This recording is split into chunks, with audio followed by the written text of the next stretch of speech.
Hello guys.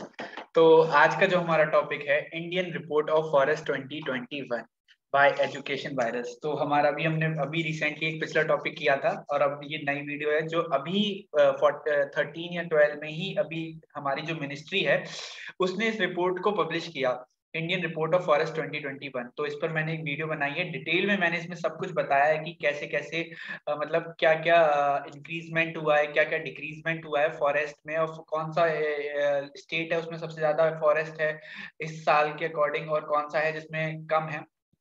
तो let's start. तो सबसे पहला है वाई न्यूज। न्यूज में आया ही क्यों, तो वो तो मैं आपको बता चुका हूँ कि न्यूज में क्यों आया, क्योंकि रिसेंटली जो union ministry of environment forest and climate change, जिसको शॉर्ट फॉर्म में हम MOEFCC कहते हैं, उसने अभी रिलीज किया है Indian state of forest report 2021। और इससे पहले अगर हम देखे जाएं तो अगर हम ये पढ़ रहे हैं, इससे पहले ठीक कुछ दिनों पहले अक्टूबर 2021 में क्या था कि एक अमेंडमेंट प्रपोज किया था फॉरेस्ट कंजर्वेशन एक्ट 1980 में। सिग्निफिकेंट चेंजेस किए गए थे जिससे कि जो फॉरेस्ट की गवर्नेंस है उसको अच्छे से किया जाए। उसमें मतलब विलेज फॉरेस्ट वगैरह कौन से होते हैं और ट्री कवर कौन सा कहलाएंगे, फॉरेस्ट कौन से हैं, बहुत सारे तरीके के नेम्स दिए गए थे जिससे कि उसका जो गवर्नेंस है, कंट्रोल है, वो बहुत अच्छे से हो पाए। तो इसलिए एक अमेंडमेंट हुआ था अभी रिसेंटली 1980 एक्ट वाले में, तो ये भी थोड़ा रिलेटेड है, हमें याद रखना चाहिए।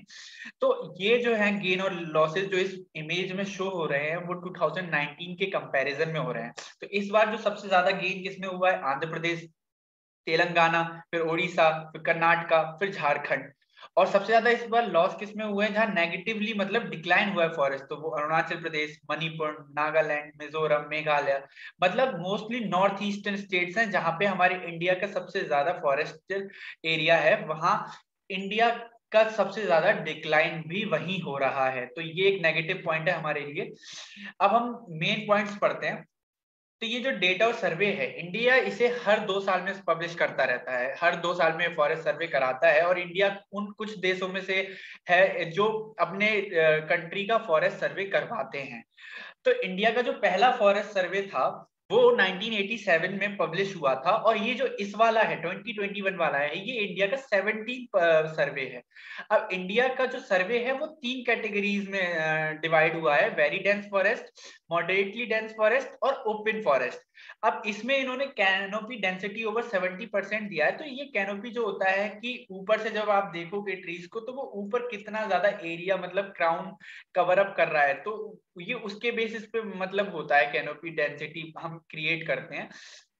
फिर जो जो स्क्रब्स है जिसकी कैनोपी डेंसिटी लेस देन 10%, ये बहुत छोटे छोटे फॉरेस्ट होते हैं, वुडी प्लांट्स या वुडी ट्रीज होती हैं जो हाइट में छोटी होती हैं, इनको भी सर्वे किया जाता है, पर इनको एज अ फॉरेस्ट नहीं कैटेगराइज करते हैं हम लोग। हम इसका सर्वे जरूर करते हैं, वो भी हर बार करते हैं, लेकिन हम इसको एज अ फॉरेस्ट कभी भी कैटेगराइजेशन में रखते नहीं है। फिर उसके बाद है, अब हम न्यू फीचर्स ऑफ ISFR 2021 जो इस बार हुआ है उसके हम फीचर्स देखेंगे। तो ये पहली बार हुआ है कि हमने टाइगर रिजर्व, टाइगर कॉरिडोर, गिर फॉरेस्ट में भी जाके वहां की फॉरेस्ट एरिया को मीजर किया है। मतलब पहले हम सिर्फ फॉरेस्ट फॉरेस्ट को मीजर करते थे, इन एरियाज को छोड़ देते थे, लेकिन इस बार हमने रिजर्व्स में भी जाके फॉरेस्ट कवर को देखा है। और हमने ये चेक किया है कि जो फॉरेस्ट कवर है वो इंक्रीज हुआ है कितना, 37.15 स्क्वायर किलोमीटर, 0.32% से 2011 में लास्ट टाइम हुआ था, और उससे अब बढ़ के इतना हो चुका है। लेकिन कुछ कुछ जगह ये कम भी हुआ है, और वो 22.6 स्क्वायर किलोमीटर से कम हुआ है टाइगर रिजर्व्स में। तो अगर टाइगर कॉरिडोर्स में इंक्रीज हुआ है लेकिन टाइगर रिजर्व्स में डिक्लाइन हुआ है। अब फॉर एग्जांपल बक्सा अनामलाई तमिलनाडु में है, जो इंद्रावती रिजर्व है छत्तीसगढ़ में, इन्होंने फॉरेस्ट कवर में इंक्रीजमेंट शो किया है, मतलब यहाँ पे फॉरेस्ट जो है वो बड़ा है, लेकिन सबसे ज्यादा लॉस कम हुआ है, बहुत ज्यादा। तो वो कवाल तेलंगाना, भद्र कर्नाटका, सुंदरबन रिजर्व वेस्ट बंगाल जो हमारे लिए काफी ज्यादा इंपॉर्टेंट है, सुंदरबन रिजर्व, वहां पे भी हमारा लॉस हुआ है। लेकिन सबसे ज्यादा फॉरेस्ट किस टाइगर रिजर्व में फॉरेस्ट कवर है, वो है पक्के tiger reserve in Arunachal Pradesh, और वहां पे कितना है, नियरली 97%। फिर उसके बाद अगर हम पढ़ते हैं फाइंडिंग्स, इस रिपोर्ट की फाइंडिंग्स क्या है।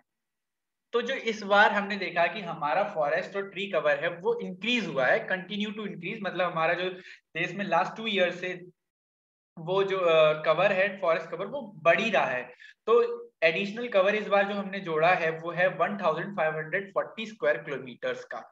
अब इंडिया का अगर नंबर्स में मैं बात करूं तो ये नंबर लिखा हुआ है 7,13,000 स्क्वायर किलोमीटर्स में। और इंडिया की परसेंटेज अब जो हो गई है फॉरेस्ट की as compared to geographical area, मतलब जितने एरिया है हमारे देश की उसके कंपैरिजन में कितना एरिया फॉरेस्ट ने कवर कर रखा है, तो उसका परसेंट है अब 21.71%, और पहले ये कितना था 21.67%, जो कि 2019 में था। तो इतना हमारा मतलब 0.03 का इंक्रीजमेंट हुआ है। और उसके बाद हमारा ट्री कवर जो has increase by 721 square kilometre. Tree cover और फॉरेस्ट में थोड़ा डिफरेंस है। फॉरेस्ट अलग होता है, ट्री कवर जैसे आपके मतलब घर के आसपास भी पेड़ वगैरह जो होते हैं, मतलब पेड़ वगैरह, उसको भी ट्री कवर कहा जाता है। तो जो हमारा ट्री कवर है वो इस साल इंक्रीज हुआ है 721 स्क्वायर किलोमीटर से। और ट्री कवर अगर डिफाइन किया जाए तो ट्री पैसेज, छोटे छोटे पेड़ों के अगर ग्रुप्स कहा जाए जो 1 हेक्टेयर से कम में होते हैं। और रिकॉर्डेड फॉरेस्ट एरिया, मतलब जैसे फॉरेस्ट एरिया है, कोई हमारा फॉरेस्ट है और वो रिकॉर्डेड है, ठीक है, मतलब उसके बारे में हम अपना सर्वे करते हैं, तो अगर वो उसके अंडर नहीं आ रही है ट्रीज, अलग से हैं छोटे छोटे ग्रुप में, तो उनको ट्री कवर कहा जाता है। तो इसलिए, और ट्री कवर में ज्यादातर जितनी भी फैली ट्रीज होती हैं, जितनी भी देश में ट्रीज होती हैं, वो आ ही जाती है, क्योंकि वो 1 हेक्टेयर से तो कम में लिए जाते हैं। तो सबसे ज्यादा इंक्रीजमेंट कहाँ हुआ है? अगर हम फॉरेस्ट कवर में देखें तो सबसे ज्यादा इंक्रीजमेंट किस में हुआ है? तेलंगाना में। इस साल सबसे ज्यादा इंक्रीजमेंट तेलंगाना में हुआ है फॉरेस्ट कवर, जो कि 3.07% है। फिर आंध्र प्रदेश में हुआ, और उसके बाद उड़ीसा में। अगर हम एरिया वाइज देखें तो सबसे ज्यादा फॉरेस्ट कवर किस में है? मध्य प्रदेश में है, अरुणाचल प्रदेश में है, छत्तीसगढ़ में और महाराष्ट्र में है। लेकिन अगर हम ये देखते हैं कि जितना उस स्टेट का एरिया है, जितना उस स्टेट का एरिया है और उस एरिया का कितना फॉरेस्ट परसेंटेज है, तो अगर ऐसा देखेंगे तो टॉप 5 स्टेट्स हुए मिजोरम, अरुणाचल प्रदेश, मेघालय। ये ज्यादातर नॉर्थ ईस्ट के स्टेट्स होंगे, क्योंकि वहां पे लोग कम रहते हैं। वहां का जो टोटल एरिया है, ज्यादातर एरिया पहाड़ों से और जंगलों वगैरह से ही घिरा हुआ है, तो इसलिए ये वही हो सकता है कि जितना टोटल एरिया है उसका most of the percentage forest cover से ही घिरा हुआ हो। इसलिए ये मोस्टली नॉर्थ ईस्टर्न स्टेट्स हैं। अब कंसर्न्स की बात करते हैं हम, मतलब इतना सब हमने अभी पढ़ा, लेकिन जो रियल बात है कि हमारा मॉडरेटली डेंस फॉरेस्ट, जो थोड़े कम डेंस फॉरेस्ट होते हैं, वो डिक्लाइन किए हैं। मतलब अगर नेचुरल फॉरेस्ट जैसे कहते हैं, रियल में नेचुरल फॉरेस्ट जो होते हैं वो मॉडरेटली डेंस फॉरेस्ट को ही कहते हैं। नेचुरल फॉरेस्ट जो मतलब खुद से ग्रो करता है, हम मतलब खुद से जाके ऐसा नहीं करते, तो वो डिक्रीज हुआ है। और वो 1582 square kilometre, it's a big number. तो ये इतना ज्यादा डिक्रीज हुआ है, मतलब घट चुका है पहले से ज्यादा।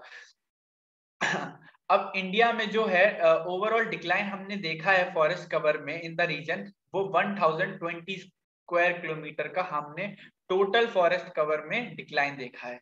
एक तो नेचुरल फॉरेस्ट में हमने अभी डिक्लाइन देखा था कि नेचुरल फॉरेस्ट कितने कितने कम हो गए हैं, लेकिन अब टोटल फॉरेस्ट कवर है जिसमें नेचुरल फॉरेस्ट भी आता है, डेंस फॉरेस्ट भी आता है, और लीस्ट डेंस फॉरेस्ट भी आता है। तो जो वो है उनमें कितना डिक्लाइन हुआ है? 1020 स्क्वायर किलोमीटर का। अगर हम देखें नॉर्थ ईस्ट स्टेट में सबसे ज्यादा डिक्लाइन हुआ है, नॉर्थ ईस्ट स्टेट में, वहां पे इतना ज्यादा डिक्लाइन होने के बाद, लेकिन अगर तुम देश की बात करेंगे तो वो एरिया में सिर्फ 7% है। देश के जितनी टोटल एरिया है उसका सिर्फ 7% है। लेकिन अगर फॉरेस्ट की बात करेंगे तो वो जितना पूरे भारत में फॉरेस्ट है उसका 24%, अराउंड 24%, मतलब 23.75% ही अगर मैं बोलूं बिल्कुल एग्जैक्ट, तो 23.75% उस सर नॉर्थ ईस्ट में ही है हमारा। लेकिन हमने ये भी देखा है कि बाय 2030 हमारा जो 45 से 64% होगा, वो क्लाइमेट चेंज का उस पर बहुत ज्यादा इफेक्ट होगा, और वो प्रोन टू फायर हो जाएंगे। मतलब लाइक वहां आग लग सकती है जल्दी। हमने इस बार भी देखा था उड़ीसा में कि जैसे आग लग गई थी जंगलों में, ऐसे ही वो प्रोन टू फायर होते जा रहे हैं दिन ब दिन, मतलब उसमें आग और लग सकती है। तो ये चीज भी, ये हमारे लिए बहुत बड़े कंसर्न होते जा रहे हैं, मतलब कि इन चीजों को सही करना चाहिए, करना पड़ेगा, वरना हमारे जो देश का फॉरेस्ट कवर है वो धीरे धीरे डिक्लाइन होता जाएगा और उससे बहुत सारे नेचुरल रिसोर्सेज का भी लॉस होगा और इकोनॉमी में भी काफी ज्यादा लॉस होने वाला है। अगर लास्ट पॉइंट हम देखें तो गवर्नमेंट इनिशिएटिव्स, गवर्नमेंट क्या कर रही है? गवर्नमेंट वैसे तो बहुत कुछ कर रही है इन चीजों के लिए, क्योंकि हमें लेकिन अगर मैं रिसेंटली मिशंस की बात करूं तो अगर जैसे कि सबसे ज्यादा रिलेटेड अगर इसी पे, तो एक गवर्नमेंट ने 2014 में लॉन्च किया था national mission for a green India. It is one of the 8 mission under national action plan on climate change. तो ये जब गवर्नमेंट 2014 में थी तो उसने 8 मिशन किए थे लॉन्च, और वो एक ही प्लान के अंडर किए थे, national action plan on climate change NAPCC, और ये 2014 में हुआ था।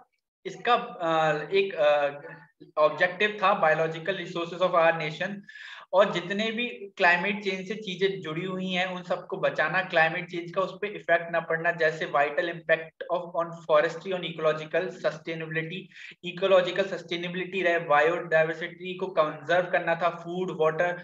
तो ये सब उस मिशन में सोचा गया था कि जो फॉरेस्ट एरिया कवर है उसको बचाया जाए। एक और भी था जो 2000, काफी मतलब अभी तो 22 ईयर्स हो गए फिर इसको, it has been implemented since 2000 for the afforested or degraded forest land.